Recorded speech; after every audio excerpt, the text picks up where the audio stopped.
السلام عليكم ورحمة الله وبركاته، ورمضان كريم عليكم جميعا.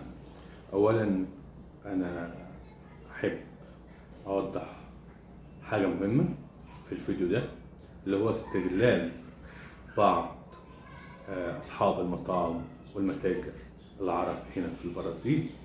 لما تكون واحدة طالبة شغل وتروح لعنده بيحسبها صيدة سهلة وبيستغلها ماديا ومعنويا وبيطلب منها جنسية، فعيب. أي نعم، في محلات كتير عرب وناس ولاد أصول ومتربيين مشغلين عرب عندهم بيتعاملوا معاهم كإخوة، ولكن في أكتر من رسالة بتجيلي تقول لي شوف لي شغل عشان حصل معايا 1 2 3 4، وبيطلب مني 1 2 3 4. فحبيبي انت لو عاوز تعمل جنس مفيش أكتر منه هنا وببلاش، تمام؟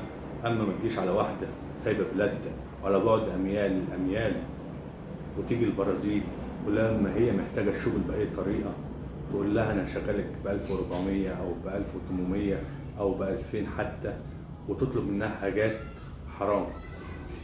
فهي مهاش، هي لو كانت عاوزة تعمل حرام كانت عملته ببلدها. هي لو ما كانتش متجوزة وأنت مش متجوز، أو أنت عاوز تعمل حاجة في الحلال اطلبها للجواز. أما ما تقولهاش 1 2 3 4 لا كده لا كده، وشغالة 12 ساعة وتطلب منها حاجات وحشة، وتطلب منها اللي هي تخرج معاك، وتطلب منها اللي هي تمارس معاك، فعيب. أي نعم، في أصحاب محلات محترمين جدا وولاد أصول وما بيعملوش كده، بس في بعضهم قليل جدا. يعني كذا رسالة جات لي قالت لي الوضع 1 2 3 وما ليش لاقي شغل، فطلبت من صاحب كذا وكذا وكذا وكذا، فهم بيبعتوا لي رسائل بحثا وبزعل. طب ليه نعمل في بعض كده؟ هي لو كانت عاوزة حرام كانت عملته في بلدها وكسبت فلوس هناك، تمام؟ ما جاتش صحطتت عشان تطلب الحلال. فاحترموا نفسكم، احترموا نفسكم، وعيب. احنا كلنا اخوة، كلنا عرب. فانت حتى هي لو مش متجوزة يا سيدي او مطلقة او ايا كان الحالة الاجتماعية بتاعتها، فانت عاوز تتجوز واحدة عربية اطلبها في الحلال، تروح الجامعة تروح كارتور وتتجوزها وخلاص. اما ما تقولهاش اشغلك 12 ساعة ب 1400 وكمان تطلب منها حاجات وحشة، فكده ما ينفعش. وبعد كده انا هنشر اسامي اصحاب المحلات الوحشين اللي بيطلبوا كده من فتيات العرب، تمام؟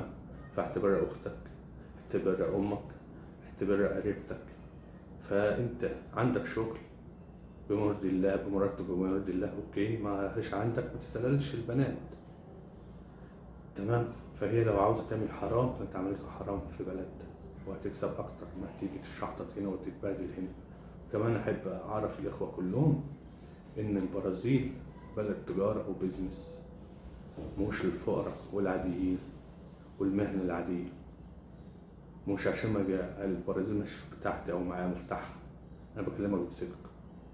العملية هنا مش طالبة مرتبات، المرتبات هنا ضعيفة جدا، ضعيفة جدا. يعني المرتب نصه بيروح إيجار، تمام؟ مش هتلاقي تاكل كويس ولا تصرف كويس. فأنت لو جيت البرازيل ابدأ مشروعك وتعلم اللغة. سلام.